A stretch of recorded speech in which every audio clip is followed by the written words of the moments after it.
Ça vous a-tu déjà arrivé de vous poser la question, comment être sauvé?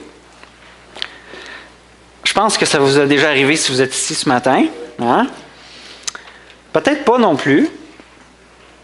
Mais c'est une question qui est sur notre cœur, en tout cas pour la plupart des gens. Pour la plupart des gens, je dirais même des générations des 30 ans et plus. Malheureusement, comment avoir la vie éternelle, c'est une question plus de les 30 ans et plus. La nouvelle génération, on entend, je pense, de moins en moins parler de Christ. On ne sait plus qui il est. On pense que c'est quelqu'un d'une des 1000 religions qui existent, ou je ne sais pas combien il en existe, là, mais... Donc, je pense que c'est une question qui est de moins en moins posée. Et peut-être la nouvelle génération se pose peut-être plus la question, comment être réellement heureux? C'est peut-être cette question-là que nos jeunes se posent. Puis, peu importe si on se pose la question par rapport à l'éternité ou par rapport à comment être réellement heureux, on cherche.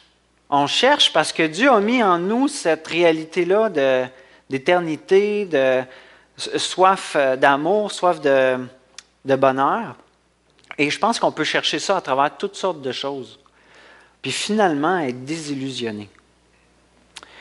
Et je pense que même aussi quand on le trouve, on trouve la source du vrai bonheur. Quand on trouve comment avoir la vie éternelle, ça reste quand même un chemin pas facile.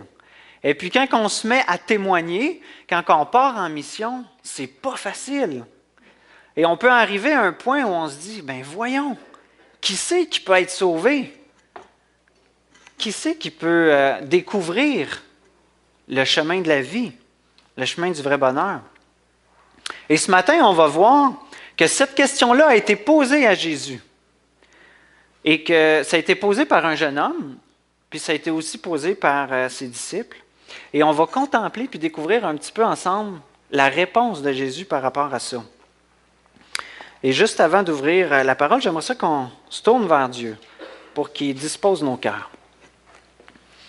Père Céleste, on veut te remercier encore pour la grâce de t'être fait connaître à nous, parce que tu ne nous as pas laissés à nous-mêmes, mais tu es intervenu afin qu'on découvre comment avoir la vie éternelle, afin qu'on découvre comment être sauvé, afin qu'on découvre la personne de ton Fils.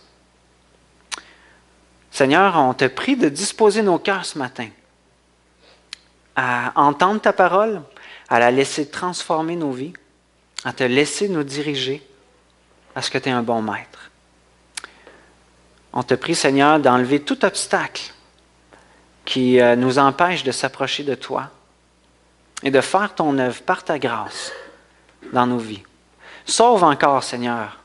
Sauve ceux qui ne te connaissent pas, ceux qui n'ont pas placé leur confiance en toi. Parce que tu es un grand Dieu tout-puissant. Amen. Alors ce matin, on va tourner dans le livre de Marc, au chapitre 10, versets 17 à 31. Donc, l'évangile de Marc, chapitre 10, versets 17 à 31, que je vais vous lire. Verset 17. Comme Jésus se mettait en chemin, un homme accourut et se jeta à genoux devant lui. « Bon maître, lui demanda-t-il, que dois-je faire pour hériter de la vie éternelle? » Jésus lui dit, « Pourquoi m'appelles-tu bon? Personne n'est bon si ce n'est Dieu seul. Tu connais les commandements. Tu ne commettras pas d'adultère. Tu ne commettras pas de meurtre. Tu ne commettras pas de vol. Tu ne porteras pas de faux témoignages et tu ne feras pas de tort à personne. Honore ton père et ta mère. » Il lui répondit, « Maître, j'ai respecté tous ces commandements dès ma jeunesse. » L'ayant regardé, Jésus l'aima. Il lui dit, « Il te manque une chose. Va vendre tout ce que tu as, donne-le aux pauvres, et tu auras un trésor dans le ciel. Puis viens et suis-moi. » Mais l'homme s'assombrit à cette parole et s'en alla tout triste, car il avait de grands biens. Regardant autour de lui, Jésus dit à ses disciples qu'il est difficile à ceux qui ont des richesses d'entrer dans le royaume de Dieu. Qu'il est difficile à ceux... excusez-moi. Les disciples furent effrayés de ce que Jésus parlait ainsi. Et il reprit, « Mes enfants, qu'il est difficile à ceux qui se confient dans les richesses d'entrer dans le royaume de Dieu.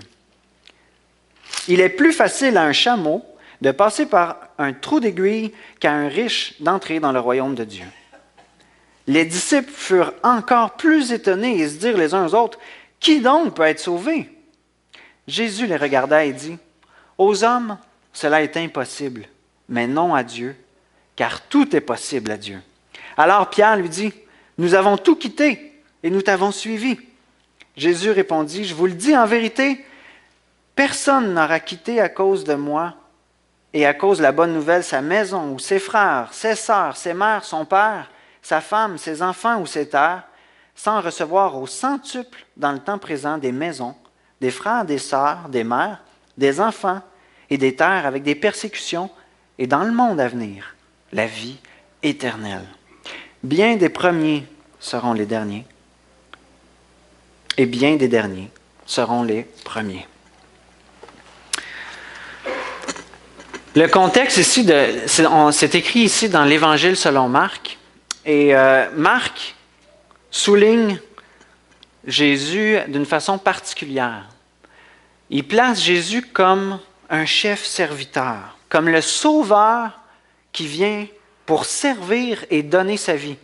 Et un des versets clés de l'Évangile de Marc, c'est Marc 10, 45. Et c'est les paroles de Jésus qui dit « Je ne suis pas venu pour être servi, mais pour servir et donner ma vie en rançon pour beaucoup. » Et Marc souligne tout au long du livre, de sa lettre, que Jésus est venu servir. La vie de Jésus se résume au service. Depuis sa naissance jusqu'à sa mort sur la croix, par son service, par ses enseignements. Puis non seulement il est venu servir, mais c'est Dieu. Jésus est Dieu, c'est un peu démontré dans l'Évangile de Marc à travers les miracles que Jésus accomplit pour démontrer un petit peu son identité. Et c'est impressionnant de voir Dieu, fait homme, qui n'est pas venu pour que tout le monde le serve, mais qui est venu au contraire lui-même comme un exemple, un modèle de serviteur. Wow, hein? Déjà là, ça donne le goût de le suivre. On est habitué à des chefs, des tyrans, à des dictateurs, des profiteurs. Et là, on a un Dieu homme qui vient servir. Et Jésus, juste avant le texte qu'on vient de lire, on voit que Jésus vient de bénir les enfants, les petits-enfants, qui venaient s'approcher de lui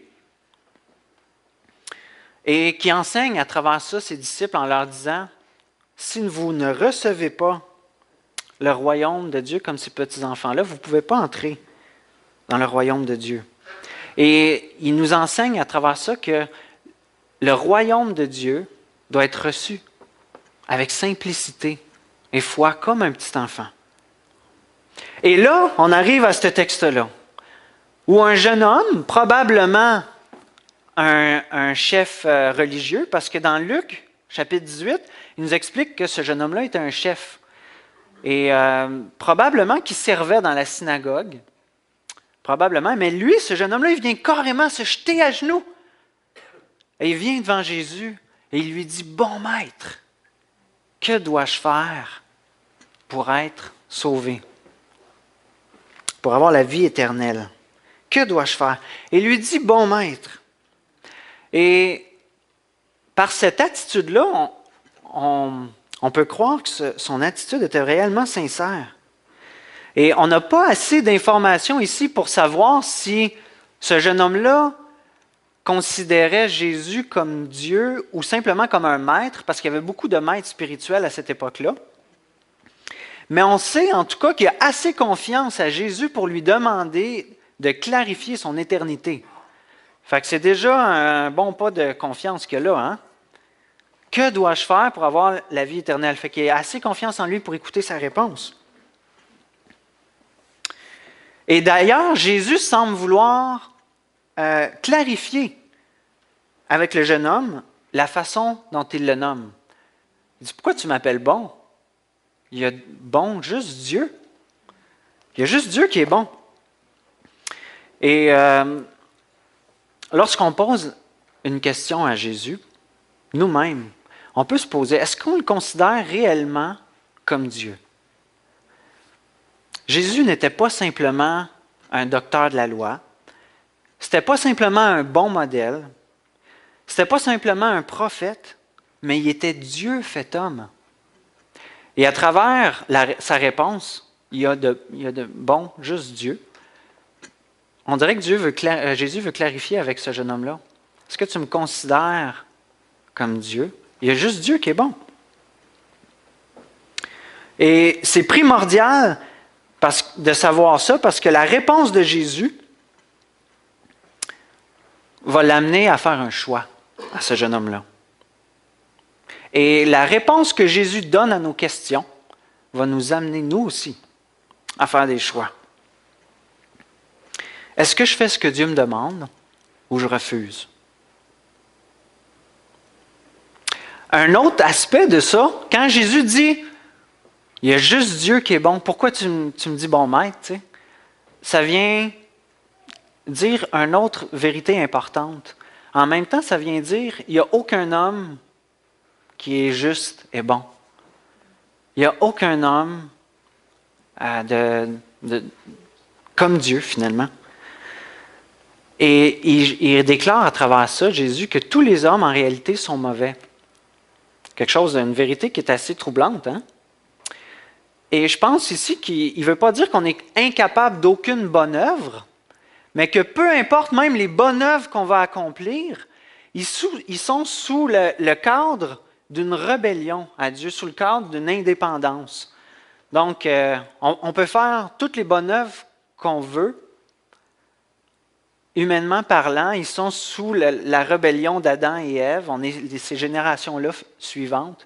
Et ils sont dans ce cadre-là de rébellion où moi, je vais faire ma bonne œuvre par moi-même et non sous l'autorité de Dieu. Et dans tout ça, cette rébellion-là, elle s'appelle le péché. Donc, toutes nos bonnes œuvres sont corrompues par cet acte d'indépendance-là. Et le résultat final que Dieu nous dit dans sa parole, c'est que ça nous amène non seulement à la mort physique, mais à une séparation éternelle d'avec lui. Et c'est triste. Et cette deuxième vérité-là, le fait que personne sauf Dieu est bon, a tout aussi son importance pour la suite de l'histoire. Vous allez voir l'importance de cette vérité-là dans la suite de l'histoire. Ensuite de ça, le jeune homme, il dit, « Que dois-je faire pour hériter de la vie éternelle? » Je veux le savoir. Le jeune homme veut clarifier sa situation devant Dieu. Et sa question, de la manière qu'elle est posée, c'est comme s'il lui demandait, « Est-ce que ma vie, Seigneur, est-ce que ma vie, Maître, est agréable à Dieu? Que dois-je faire pour m'assurer que ma vie soit agréable devant Dieu? » Et dans un sens, on ne peut pas lui reprocher de vouloir clarifier ça. Et la meilleure personne à qui aller voir, c'est bien Jésus. Jésus qui guérit les malades, qui ressuscite les morts, qui est ami des pécheurs, qui pardonne, qui a un cœur miséricordieux. Hey, c'est à lui que je vais aller lui demander ça. Et la réponse de Jésus m'impressionne. Il dit, « Tu connais les commandements? » Jésus ne lui répond pas, « Ben voyons, tu es dans le champ, c'est pas la bonne question, il faut que tu poses, il ne faut pas que tu demandes « Que dois-je faire pour être sauvé? » C'est pas ça. Non, il répond à la place, « Tu connais les commandements. » Dans sa réponse, Jésus il va à la rencontre de ce jeune homme-là.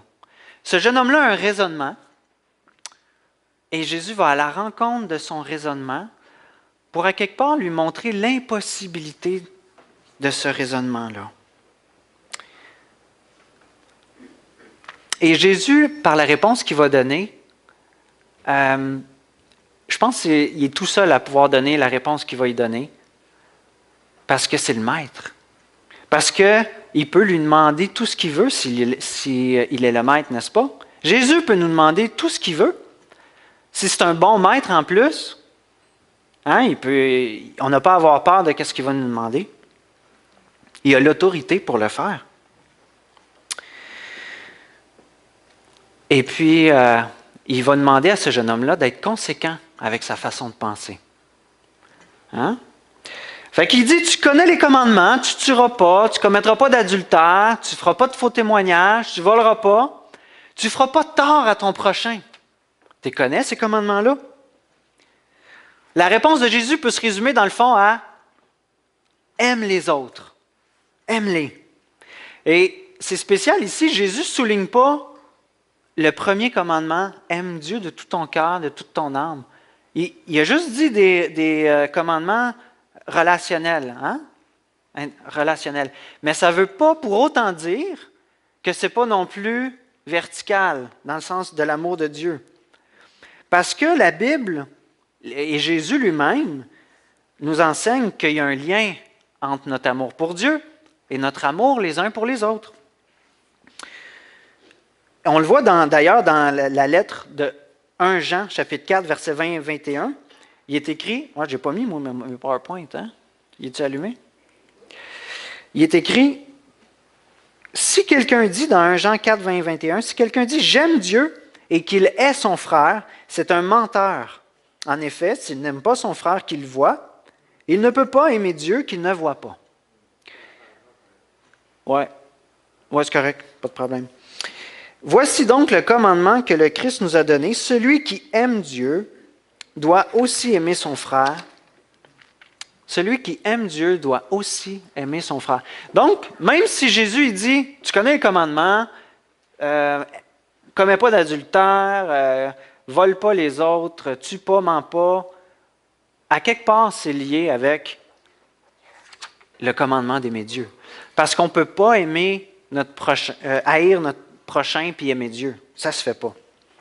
C'est lié ensemble. On ne peut pas aimer Dieu et pas aimer la créature qu'il a créée. On va le voir aussi dans la suite de la discussion entre Jésus et ce jeune homme-là, que ce lien-là est là. Quelle a été la réponse du jeune homme? J'ai respecté tous ces commandements-là depuis ma jeunesse. Yes! J'ai réussi le test. Hein? Et à travers sa réponse, il exprime, dans le fond, qu'à ses yeux, il aime Dieu. Oui, je l'aime Dieu. Je le fais ça depuis que je suis tout petit. Hein? Si l'histoire aurait terminé là, on serait dit, ah wow! Tout finit bien. En plus, Jésus le regarde et il l'aime. On serait dit, wow! Ils vécurent heureux ensemble, lui et Jésus. Ils obéirent ensemble à de nombreux commandements. Et puis, la vie éternelle continue comme ça. Mais non, ce n'est pas ça qui se passe. En fait, il y avait anguille sous roche. Il y avait quelque chose de pas correct dans tout ça. Mais une chose qui est intéressante, c'est que Jésus l'aima. Réalisez-vous l'amour de Dieu pour ce jeune homme-là? Ce jeune homme-là se croit juste devant Dieu et Jésus sait que ce n'est pas le cas. Et il l'aime quand même. Il le regarde vraiment avec un regard d'amour. Assez que les disciples l'ont écrit, ils l'ont vu. Jésus, même plus que ça, il savait qu'il choisirait de ne pas le suivre et il l'aime malgré tout. Il l'aime assez pour lui donner un conseil sans négocier avec la vérité. Il va lui demander quelque chose de plus. Il va l'aimer, mais il ne va pas négocier avec la vérité. Et Jésus s'apprête à révéler son cœur à ce jeune homme-là sans manquer d'amour pour lui. Ça nous parle, hein, ça? Moi, ça me parle beaucoup en tant que papa. Je pense que ça nous parle tous en tant que père, en tant que mère. Suis-je prête? Sommes-nous prêtes à aimer nos enfants? Lorsqu'on leur enseigne la bonne voie à suivre et qu'ils refusent d'écouter nos conseils ou qu'ils n'agissent pas comme on croit bon pour eux. Suis-je prête à aimer mon enfant s'il rejette Dieu? Sommes-nous prêtes à aimer nos enfants s'ils rejettent Dieu? Sommes-nous prêts à aimer nos enfants assez pour leur dire la vérité dans l'amour, même si des années passent et qu'on ne voit pas de changement? Est-ce qu'on est prêt à s'attendre à Dieu pour nos enfants, à les remettre à Dieu, sans abdiquer, sans baisser les bras et dire « tant pis, il n'y a plus rien à faire hein? ». Jésus l'aima. Jésus l'a fait. Je dis ça pour les enfants, mais ça peut être pour n'importe quoi d'autre.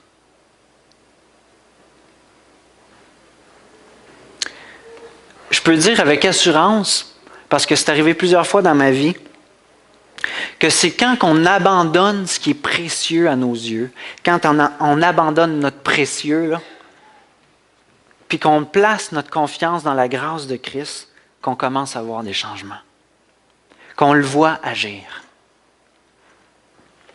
Et ça peut être pour toutes sortes de sujets, d'autres que les enfants. Ça peut être notre maison. Ça peut être le rêve le plus cher qu'on a pour notre vie. On est-tu prête à le remettre à Dieu, à l'abandonner?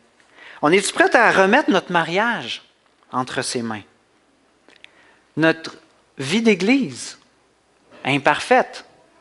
Est-ce qu'on est prête à mettre, mettons, une implantation d'église entre ses mains, dans laquelle on rush, puis c'est difficile?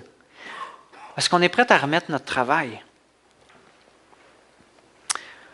Jésus va mettre en lumière le cœur du jeune homme en lui répondant « Il te manque quelque chose. » Fait qu'il est toujours sur son terrain. Hein?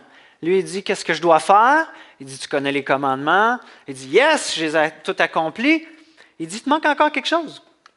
Vends tout ce que tu as, donne-le aux pauvres et suis-moi. » Certains auraient pu répondre « Ben voyons donc, Jésus, qu'est-ce que tu fais là? Il n'en a pas assez fait. Ça fait des années qu'il aime les autres, qu'il est patient, qu'il persévère. Qui demanderait ça? C'est bien trop intense. Tout est bien, là. Il faut que je donne tout. Aussi bien demander qu'il quitte sa femme, puis ses enfants, puis qu'il s'en aille moine. Puis on peut continuer en disant, puis toi, là, le jeune homme, pourquoi tu ne réveilles pas, puis tu n'allumes pas, puis tu fais rien? C'est pas mal là, d'avoir de l'argent, c'est pas péché. Mais répondre de même, ça serait mal connaître Jésus et ça serait mal interpréter la réaction du jeune homme. Hein? Ça me fait penser un petit peu quand Pierre il a dit à Jésus, « Ah, moi, si tous les autres te renieraient, moi, jamais je te renierai. » Et là, Jésus le savait, lui. Hein? Il a dit, « Avant que le coq chante, tu vas me renier 3 fois. » Puis jamais Pierre aurait cru qu'il l'aurait fait. Pourtant, c'est arrivé. Par la réponse de Jésus, quand il dit « Il te manque quelque chose, vends tout ce que tu as, donne-le aux pauvres et suis-moi », Jésus met le doigt directement sur le problème du jeune homme. Puis lui, il ne le voyait pas. Il pensait que tout était beau. Il pensait là, qu'il était en santé spirituelle, qu'il s'en allait voir le médecin, puis dire « J'ai un petit rhume, là, j'ai juste besoin que tu me rassures, tout va bien hein, dans ma vie. » Puis le médecin lui donne un diagnostic de cancer du poumon. Ah! Ça va pas bien. Jésus ne lui demande pas quelque chose de facile. Il lui demande, es-tu prête à abandonner ce que tu as de plus précieux pour me suivre? Es-tu prête? Es-tu capable de montrer par l'amour du prochain, en donnant tous tes biens aux pauvres, là, que c'est moi que tu aimes le plus? Que c'est Dieu que tu aimes le plus au monde? Es-tu prête? Et l'homme, c'est quoi sa réaction? Il s'assombrit à cette parole et il s'en va tout triste, car il avait de grands biens. Ça me fait penser, vous vous rappelez, il y a 2 semaines, Matthieu a parlé du soleil, qui est les situations de notre vie, que c'est comme une chaleur qui est là, puis que dans le fond, cette chaleur-là est neutre. Et souvent, on voit la chaleur comme une épreuve, une souffrance, quelque chose de difficile, quelqu'un de pas facile à aimer. Mais on voit dans cette histoire-là que cette chaleur-là aussi peut être une bénédiction. C'est neutre, une bénédiction. C'est neutre d'avoir de l'argent. Est-ce que l'argent est péché en soi? Non, elle n'est pas mauvaise. Mais pourtant, c'est une influence, ça aussi. C'est une influence sur la vie de ce jeune homme-là qui peut le porter à soit porter des épines ou porter du fruit. Et c'est un rappel pour nous que même les bonnes choses qui sont dans nos vies sont des influences. Et dans ce cas-ci, la richesse est une influence assez forte. Mais elle n'a pas en elle le pouvoir de lui faire porter des épines à ce jeune homme-là ou du fruit. Sauf si le jeune homme lui en donne le pouvoir, si on en fait un Dieu. Et quand on refuse de faire ce que Jésus nous demande, comme ce jeune homme-là qui s'est en allé tout triste, c'est comme si on déclare qu'on sait mieux que Dieu qu'est-ce qui est bien ou mal pour nous. Ça nous rappelle encore la Genèse. Jésus a dit, ça c'est bien, ça c'est mal, touche pas au mal. Puis on a décidé, non, moi, m'a décidé c'est quoi qui est bien. Moi, te le dire, Dieu, c'est quoi qui est bien puis mal. Le jeune homme riche pensait être spirituel puis aimer Dieu. Cependant, lorsque Jésus lui demande de le suivre, de démontrer son amour pour lui, puis de donner tout son argent aux pauvres, de démontrer son amour pour les autres, le jeune homme refuse puis s'en va triste. Consciemment ou non, sa réaction montre qu'il n'est pas prêt à aimer Dieu de tout son cœur, qu'il n'est pas prêt à aimer les autres comme Dieu lui demande de l'aimer. Il n'est pas prêt à faire ça. Qu'il le croit ou non, là, c'est ça que ça révèle. Consciemment ou non, sa réaction révèle qu'il n'a pas assez confiance en Dieu pour le suivre. Peut-être qu'il croit finalement que ce n'est pas réellement Dieu, Jésus. Mais peut-être qu'il croit que c'est réellement Dieu, mais qu'il n'est juste pas prêt à le suivre. Consciemment ou non, sa réaction révèle peut-être aussi qu'il croit que ses richesses lui appartiennent, que c'est à lui, qu'il a le droit de faire ce qu'il en veut. Hop, ça c'est en arrière. Fait que finalement, comme cette image-là nous le montre, on réalise que le jeune homme qui croyait reconnaître la souveraineté, qui croyait reconnaître Dieu comme un roi, finalement, ce n'est pas vrai. Finalement, c'est encore lui qui a la couronne. Il se fait petit roi à la place de Dieu. Il s'autoproclame lui-même comme le roi. Consciemment ou non, à travers sa réaction, il s'en va tout triste. J'ai beaucoup de richesses, je ne suis pas prête. Je ne suis pas prête à le faire. Je ne suis pas prête à exprimer par ma vie que tu es réellement Dieu. Et souvent, c'est ça, hein? On a besoin de mettre à jour ce qu'on professe. Ah oui, j'aime Dieu. Oui, je crois que Dieu est comme ça. Mais dans nos actions, on a besoin que les deux puissent être honnêtes l'un avec l'autre. Et dans ce cas-ci, ce jeune homme-là a tourné les talons et s'est en allé tout triste. Et quel enseignement Jésus retire pour ses disciples à travers tout ça? Il dit qu'il est plus difficile à quelqu'un qui est riche d'entrer dans le royaume des cieux qu'à un chameau de passer dans le trou d'une aiguille. Oh! Et l'image est assez percutante. Il dit que c'est plus difficile à un riche d'entrer là-dedans que d'aller au ciel. Y en a-t-il qui sont riches ici? C'est pas évident, hein? Mais il spécifie un peu plus tard, il est plus difficile à quelqu'un qui se confie dans ses richesses d'entrer dans le royaume, d'entrer dans le trou d'une aiguille que de rentrer dans le royaume. Et ça peut nous poser la question à nous, est-ce qu'il y a quelque chose qu'on considère comme nous appartenant? Ça m'appartient. Est-ce qu'il y a quelque chose dans nos vies qu'on considère ça, sans le savoir, j'exige que Dieu me le laisse. J'exige que Dieu me le donne. Y a-t-il des trésors que vous n'êtes pas prêts à concéder à Dieu pour suivre Jésus? ça peut être toutes sortes de choses. Ça peut être perdre de l'argent pour faire ce qui est bien. À être honnête, en construction, je vous garantis que ça coûte cher. De tout déclarer, puis de ne pas travailler, de ne pas payer personne en dessous de la table, ça coûte cher. Parce que le système est fait pour que, quasiment, c'est une influence, un soleil. Hein? Ce n'est pas obligatoire qu'on est obligé d'être travaillé en dessous de la table. Mais on dirait que ça rayonne fort. Mais est-ce qu'on est prêt à perdre de l'argent pour suivre Jésus? Est-ce qu'on est prêt à aimer un ennemi? Est-ce qu'on est prêt à percer dans un mariage dans lequel on souffre pour suivre Jésus? Est-ce qu'on est prêt à respecter un patron qui nous fait subir toutes sortes de choses, puis de ne pas lui rendre la monnaie de sa pièce? Est-ce qu'on est prêt à se faire dépouiller par une personne qui tient à nous amener en cours pour nous vider? Toutes ces choses-là que je vous énumère, il y en a peut-être bien d'autres dans vos vies qui vous parlent. Toutes ces choses-là qui sont des choses importantes. C'est des choses qui ont de la valeur. Mais est-ce qu'on est prêt à suivre, à faire ce que Dieu veut pour nous dans ces situations-là? Est-ce qu'on est prêt à abandonner notre argent, notre réputation, le contrôle qu'on a sur la situation ou sur l'autre?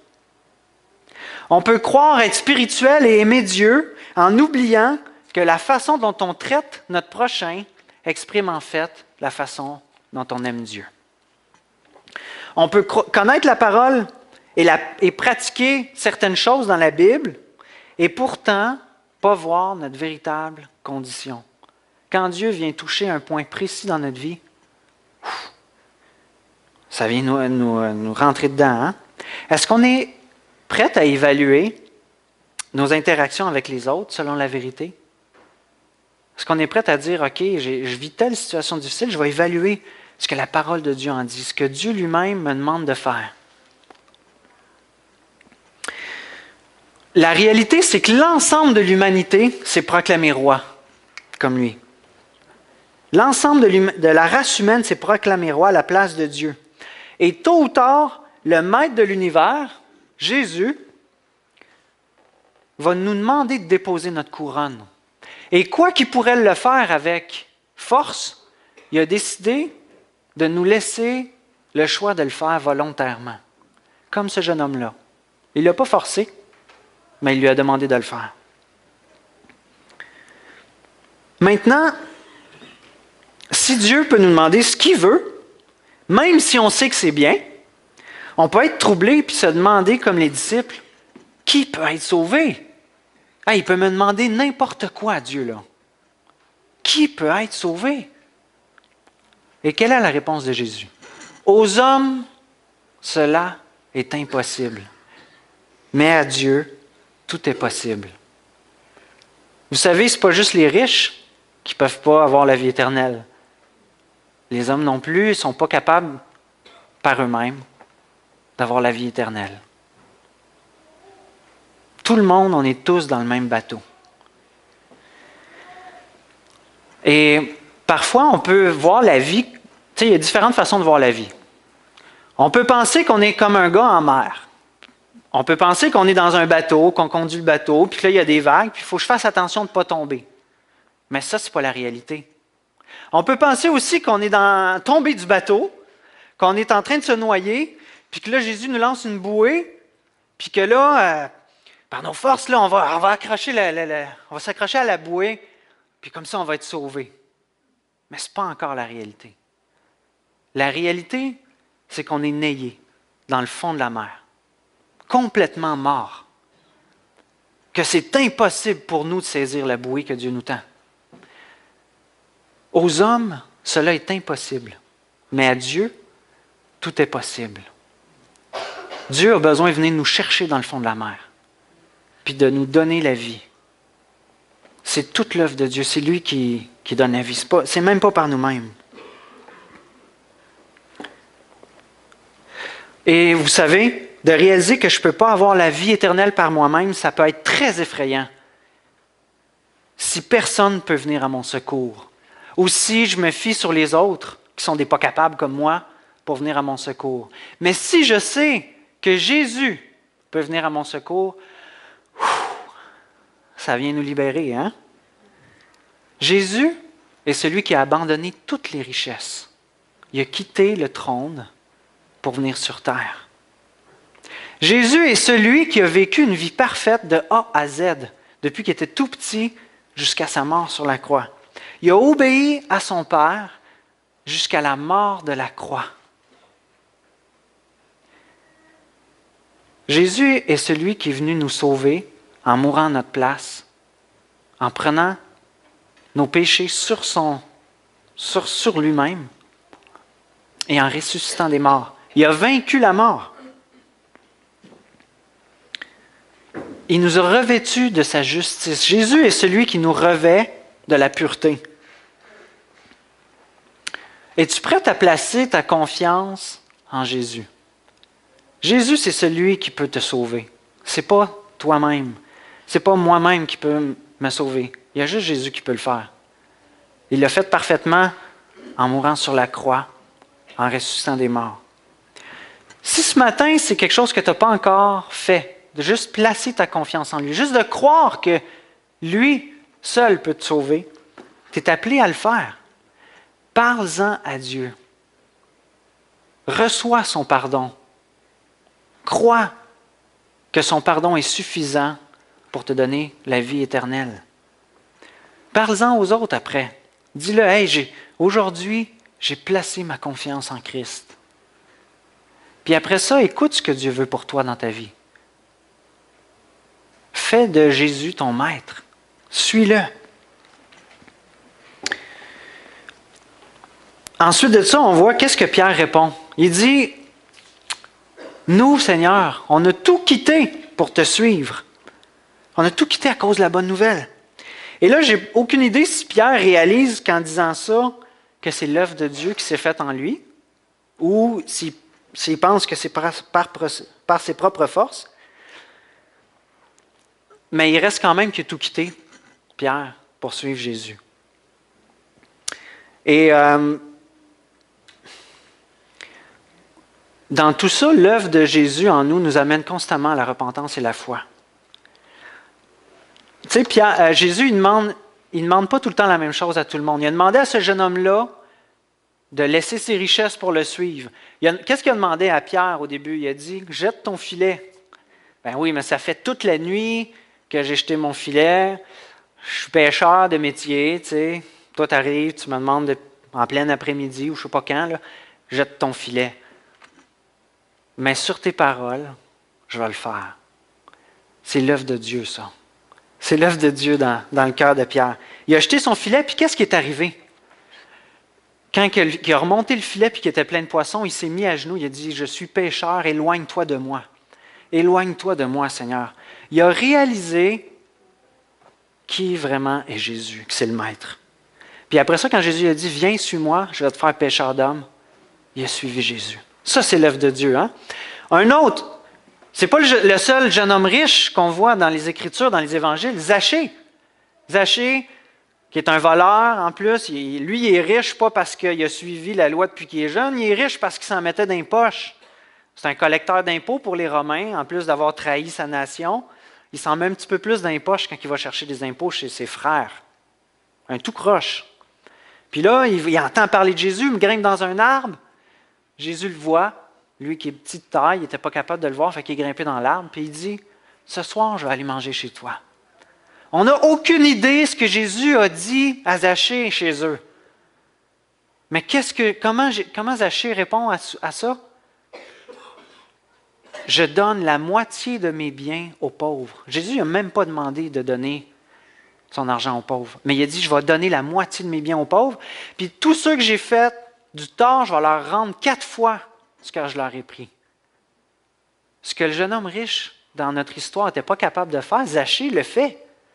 Il y a quelque chose qui s'est passé, il y a une transformation qui a eu lieu dans son cœur. Et Jésus lui-même le dit, « Le royaume des cieux est entré chez toi, Zachée. » Wow! Il ne devait plus y rester grand-chose à Zachée après avoir remboursé 4 fois tous ceux qu'il a volés. Là. Après moi, il devait pas mal le ruiner. Là. Il a dû se mettre à suivre Jésus. Mais tout ça, c'est l'exemple de l'œuvre de Dieu dans la vie des gens. Et cette œuvre-là continue encore aujourd'hui. Cette œuvre-là se manifeste dans tous ceux qui ont placé leur foi en Christ. On l'a vu il y a quelques semaines avec Timothée, avec son baptême, où elle a décidé de suivre. En fait, elle nous a exprimé ce qui était déjà sur son cœur, l'idée de suivre Christ. C'est l'œuvre de Dieu, ça. C'est l'œuvre de Dieu qui nous transforme, qui nous change. Et voici comment Jésus veut nous rassurer, à nous qui avons placé notre confiance en lui par ses promesses. On le voit au verset 29-30.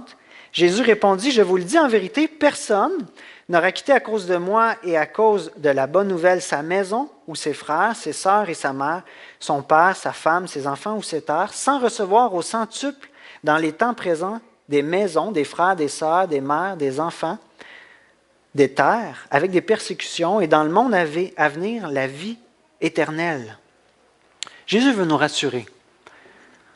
Quand on choisit de placer nos vies entre les mains de Dieu, il va nous porter.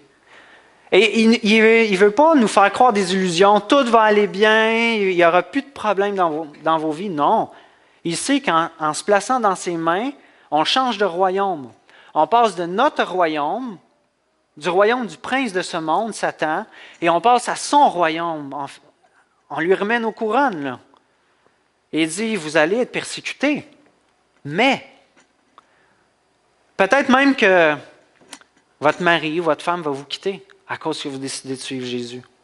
Peut-être que même que vos enfants vont vous renier. Peut-être même que vous allez perdre votre maison.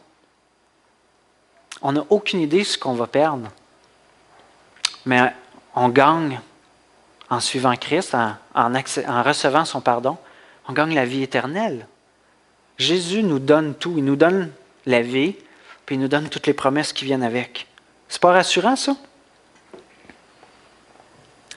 Jésus nous le rappelle. À quoi ça sert à un homme de gagner tout le monde si à la fin il perd son âme?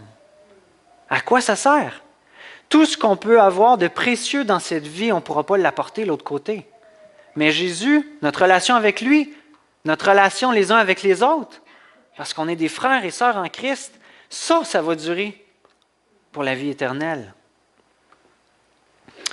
En conclusion, Jésus nous appelle à le suivre. Pour suivre Jésus, il faut lui faire confiance. Est-ce que vous avez confiance en la toute-puissance de Jésus? Est-ce que vous avez confiance que lui-même va vous donner la force de le suivre, de lui obéir? On est appelé à accomplir des œuvres impossibles par nous-mêmes. Jésus le dit, c'est impossible aux hommes d'être sauvés par eux-mêmes. On est appelé à aimer d'une manière impossible par nous-mêmes, mais qui est possible à Dieu. On est appelé à témoigner d'un message qui est impossible à recevoir si ce n'est pas Dieu qui fait l'œuvre. Des fois, on se dit « Hey, j'ai-tu bien témoigné? Je vais mal témoigner. Pourquoi l'autre ne répond pas? Pourquoi il ne se convertit pas? » C'est impossible par nous-mêmes de convertir quelqu'un. Remettons ça, ce fardeau-là, à Dieu. C'est l'œuvre de Dieu dans le cœur de l'autre. Il nous utilise, puis c'est l'œuvre de Dieu dans notre vie qui témoigne. Ça nous enlève tout un fardeau, hein? Le seul moyen pour nous de vivre ce que Dieu nous demande de faire, c'est de placer notre confiance en lui pour que lui-même, par sa toute-puissance, le fasse en nous. Et si Dieu nous fait la grâce de comprendre ces choses-là, notre attitude va commencer à changer avec les autres. On va commencer à nous-mêmes se faire pauvres pour que les autres soient enrichis. On va commencer à ressembler à Jésus. C'est pas merveilleux? On va apprendre à plus exiger des autres ce qu'on est incapable de faire nous-mêmes. Mais on va les inviter eux aussi à placer leur confiance en Christ. À dire, tourne-toi vers Christ, laisse-le lui faire son œuvre en toi. Ça ne sera plus quelque chose, hey, change là. Change parce que moi, changé, moi. Ça ne sera plus ça. Jésus nous appelle finalement à lâcher prise. Êtes-vous prêts à lâcher ce que vous avez de plus précieux pour saisir la main de Christ? Ça peut être les richesses, ça peut être toutes sortes d'autres choses, je vous l'ai dit ce matin. Mais si on n'abandonne pas ça, si ça reste ce sur quoi on place notre confiance pour cette vie, on ne va pas pouvoir saisir la main de Christ. On aimerait tout ça être des gagnants, hein? De dire « Yes, je les ai accomplis, les commandements de Dieu. Je le fais depuis que je suis tout petit. » L'idée, c'est pas de vivre en loser puis de dire moi, je fais rien, Dieu va m'accepter pareil, même si je vais rester un tout croche. » Mais de faire confiance à Dieu, qui a tout gagné, qui a tout accompli, et être prêt à lâcher prise pour tenir sa main. Êtes-vous prêt? Êtes-vous prêt à tenir sa main? Probablement qu'il va vous demander des choses pas faciles, mais il ne va jamais vous demander des choses pour votre malheur. Parce qu'on a un Dieu grand, bon et juste, qui veut qu'on le suive avec confiance. Et il nous promet la vie éternelle. Une vie où on va vivre ensemble la joie du Maître, la paix du Maître, où on n'aura plus à se soucier que « Hey, j'ai-tu fait assez? Je vais-tu manquer de quoi? » Non, tout est entre ses mains.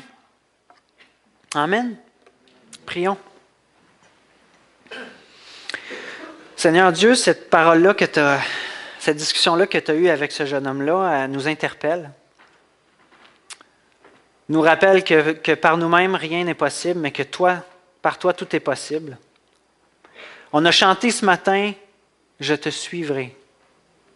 Et on veut se rappeler que si on peut te suivre, ce n'est pas parce qu'on est des bonnes personnes, parce qu'on est des bons gars, des bonnes filles, mais c'est parce que toi seul peux nous donner la force de te suivre. On te demande, Seigneur, de nous faire marcher dans tes voies. On te demande de te faire connaître aussi à nos voisins, à nos familles, à nos parents, à nos enfants, pour qu'ils puissent placer eux aussi leur confiance en toi, que toi seul peux les sauver.